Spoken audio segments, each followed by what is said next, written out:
बांग्लादेश में आम चुनाव खत्म हो चुका है, वोटिंग हो चुकी है और करीब बांग्लादेश में एक तरफ जब वोटिंग हो रही थी उस वक्त शेख हसीना की अवामी लीग लगातार आरोप लगा रही थी और एक ही बात अवामी लीग ने कही कि ये नकली चुनाव हो रहे हैं, गलत तरीके से चुनाव हो रहा है और इसे अवामी लीग तो नहीं मानती।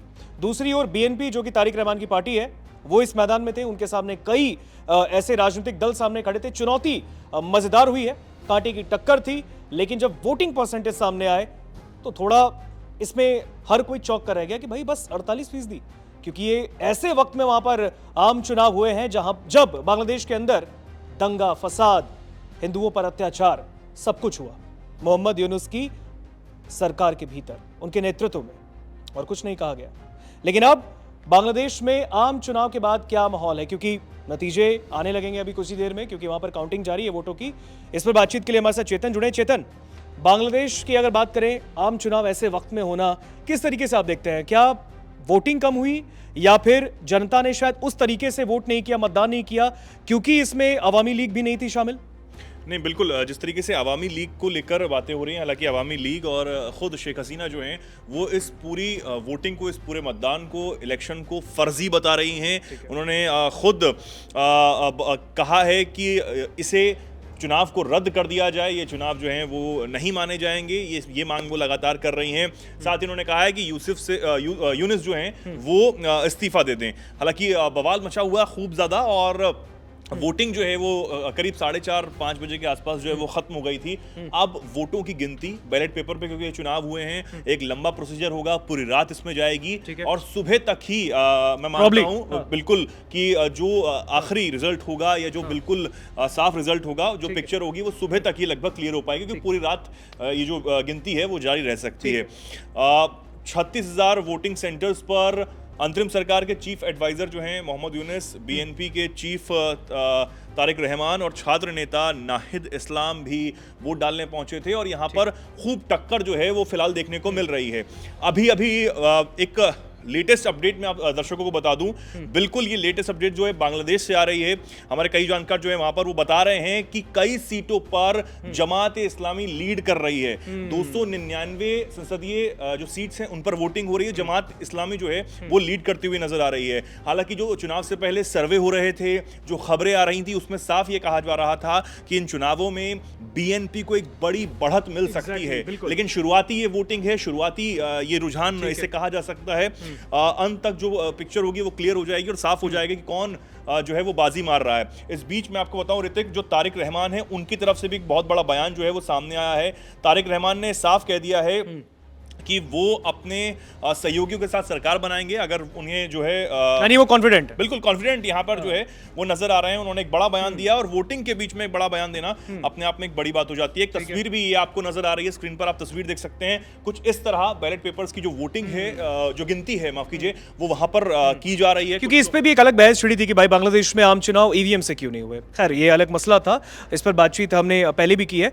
बैलेट पेपर से वहां पर हो रहे थे और बैलेट पेपर की आप ये तस्वीर देख रहे हैं किस तरीके से वोटों की वहां पर गिनती हो रही है। आपने तारिक रहमान का जिक्र किया, क्योंकि खालिदा जिया के इंतकाल के बाद पूरी पार्टी का दरमद्वार उनके ऊपर आता है और ऐसे वक्त में वो आते हैं बांग्लादेश के अंदर करीबन 17 साल बाद, if I am not wrong, वो वहां पे वापसी करते हैं ढाका में और पहुंचकर कहते हैं कि हम एक नया बांग्लादेश बनाएंगे, क्योंकि बांग्लादेश जो है वो जल रहा है हिंसा की आग में।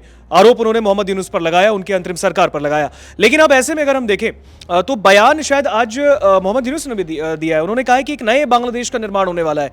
यही बयान ठीक आज से 1 महीने पहले तारिक रहमान साहब भी देते हैं। कैसे देखते हैं इसे? नहीं, देखिए, तारिक रहमान जो है वो एक बड़ा चेहरा बनकर उभरे हैं। खालिदा जिया और क्योंकि शेख हसीना इस चुनाव में नजर नहीं आई, क्योंकि अवामी लीग को बैन ही कर दिया गया था, शेख हसीना जो है वो इस वक्त भारत में है और खालिदा जिया के हाल ही में निधन हुआ है। तो उन दोनों की गैर मौजूदगी में जो ये चुनाव हो रहे हैं वो अपने आप में बड़ी बात इसलिए भी हो जाती है क्योंकि ये बड़े दो चेहरे जो हर चुनाव में वहां पर रहे। और तारिक रहमान ने आकर जब टेक ओवर किया बीएनपी को, तो कहीं ना कहीं ये माना जा रहा था कि वो एक नए सिरे से जो है वो चुनाव लड़ेंगे। हालांकि उन्होंने घोषणा जो की, तमाम जो वादे वो करते हुए नजर आ रहे हैं कि वो बांग्लादेश को एक अलग तरीके से चलाना चाहते हैं, वो अपने पड़ोसियों के साथ भी सहयोग बनाकर रखेंगे, ये भी उन्होंने कहा है। हालांकि और दूसरी बात ये भी है कि जब से ये चुनावों का ऐलान हुआ है तब से ही हम देख रहे हैं भारत जो है पूरी नज़र वहां पर बनाए हुए है इन वोटिंग पर भी। बेशक मैं आपको बताऊंगा कि ये जो नज़र है वो भारत की पूरी तरीके से बनी हुई है। और भारत के लिए जो तमाम एक्सपर्ट्स हैं, मैंने खुद एक्सपर्ट से बात की, उन्होंने ये कहा कि बीएनपी को अगर बढ़त सच में मिलती है और एक सरकार बीएनपी बनाती है अपने सहयोगियों के साथ और कैसे भी, तो भारत को ही कहीं ना कहीं उससे फायदा होगा। और क्योंकि कट्टरपंथियों की जो सरकार अगर वहां बन जाती है तो बहुत ज़्यादा मुश्किलें खड़ी हो सकती हैं भारत के लिए। और जो अभी स्थिति इस वक्त बनी हुई है कि हाई कमीशन जो है उसके जो कार्यभार है उसको बंद करना पड़ा। हमने चटगांव से जो वीजा केंद्र था उसको वहां पर बंद किया। तो जो तनातनी पिछले दिनों से बांग्लादेश और भारत के बीच में बनी हुई है उसको कहीं ना कहीं अब कम करना होगा, खत्म करना होगा। क्योंकि दूसरी तरफ पाकिस्तान पूरी तरीके से बांग्लादेश को इन्फ्लुएंस करने में लगा हुआ है। और सबसे बड़ी बात यही थी, सबसे बड़ी चिंता यही है कि ये चुनाव जो हैं वो फेयर तरीके से हो, वोटिंग जो है वो फेयर तरीके से हो। हालांकि जो आपने कहा शुरुआत में कि 48% जो वोटिंग हुई है कम परसेंटेज है, लेकिन किस तरीके से चुनाव हुए हैं, महिलाओं ने पुरुषों ने कितने बढ़ चढ़कर जो है वो भाग लिया है। हालांकि हमने देखा कि लाइनों में महिलाएं जो हैं वो लगी हुई वहां पर नजर आई, कई तस्वीरें वहां से निकलकर सामने आई। बिल्कुल। लेकिन जब रिजल्ट आ जाएगा तब बिल्कुल साफ हो जाएगा कि किसको कितना फीसदी जो है वो मतदान हुआ है, कौन जो है वो कितने पुरुषों ने वोट डाला है, कितनी महिलाओं ने वोट डाला है, वो परसेंटेज सामने फिगर आ जाएगी। और ईवीएम की क्योंकि बात हो रही है, लोग ये भी जानना चाहते हैं। हालांकि आप दैनिक जागरण पे अगर जाएंगे, तमाम और भी वीडियोस जो हमारे सहयोगी बना रहे हैं, हम भी बना रहे हैं, उन्होंने बताया है कि ईवीएम से चुनाव जो है वो क्यों नहीं कराए गए बांग्लादेश में, क्यों बैलेट पेपर ही को चुना गया। तो इसमें यह है कि 2007 में जो है ईवीएम की शुरुआत बांग्लादेश में हुई थी, लेकिन उसके बाद कई बहुत सारे चैलेंजेस सामने आए, जिसमें हालांकि ईवीएम को लाने का मकसद वही था कि बैलेट पेपर से जो समस्याएं होती हैं उनको दूर करना, जैसे कि वोटों की गिनती देर में होती है, बहुत समय लगता है, फर्जी वोटिंग भी हो सकती है, कागज की बर्बादी बहुत ज्यादा होती है। इसलिए ईवीएम को 2007 में बांग्लादेश में लाया गया था। 2010 से ईवीएम की कई शहरों में, नगर निगमों में चुनाव के दौरान इस्तेमाल भी किया गया। 2018 के आम चुनावों में पहली बार ईवीएम को 6 निर्वाचन क्षेत्रों में इस्तेमाल तब बांग्लादेश में किया गया था। उसके बाद 2023 में ईवीएम बंद करने का फैसला अप्रैल में आ गया। 2024 में चुनाव, उससे पहले ही जो है वो ईवीएम को लेकर बहुत सारी समस्याएं आ गई थी। बैलेट बॉक्स से ही चुनाव कराने का फैसला जो है उसके बाद लिया गया। सबसे बड़ी बात ये थी कि नई मशीनें जो है वो खरीदनी थी, उसके लिए भारी फंड चाहिए था और सरकार जो है वो रिलीज नहीं करना चाह रही थी क्योंकि आर्थिक मंदी से भी वहां पर बहुत ज्यादा परेशानी थी। तो सरकार ने वैश्विक आर्थिक मंदी का हवाला देकर इसे मना कर दिया कि 1260 करोड़ टका की जो जरूरत नई मशीनों को खरीदने की है वो नहीं दे सकते हैं। तो उसको जो है वो कैंसिल हो गया। उसके बाद 2023 से, जैसे मैंने बताया कि ईवीएम जो है उसका जो यूज है वो बंद कर दिया गया था। और इसमें सबसे बड़ी बात ये थी कि जो विपक्ष था वो भी नहीं चाहता था। विपक्ष भी ये कह रहा था कि जो ईवीएम है वो ठीक नहीं है। ईवीएम का विरोध बीएनपी ने भी किया था उस वक्त, और बीएनपी के साथ जो उसके सहयोगी दल हैं उन्होंने भी जो ईवीएम है उसका विरोध किया था।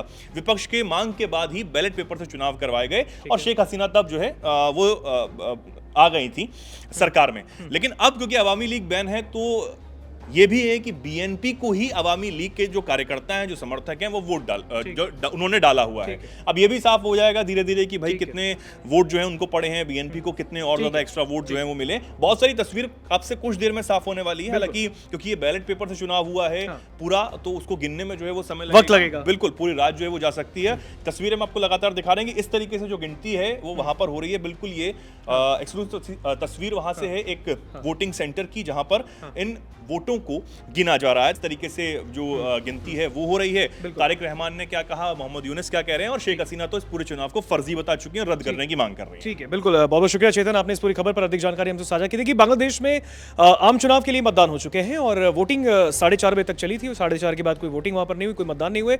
एग्जैक्ट फिगर बताऊं तो 47.91% वहां पर वोटिंग दर्ज की गई है। लेकिन ऐसे में ये जो मुख्य लड़ाई है बीएनपी वर्सेस जमात इस्लामी, उनकी कड़ी टक्कर है इसमें।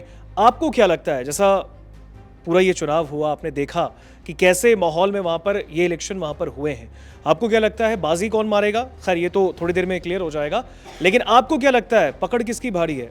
आप कमेंट सेक्शन में हमें ज़रूर बताइएगा।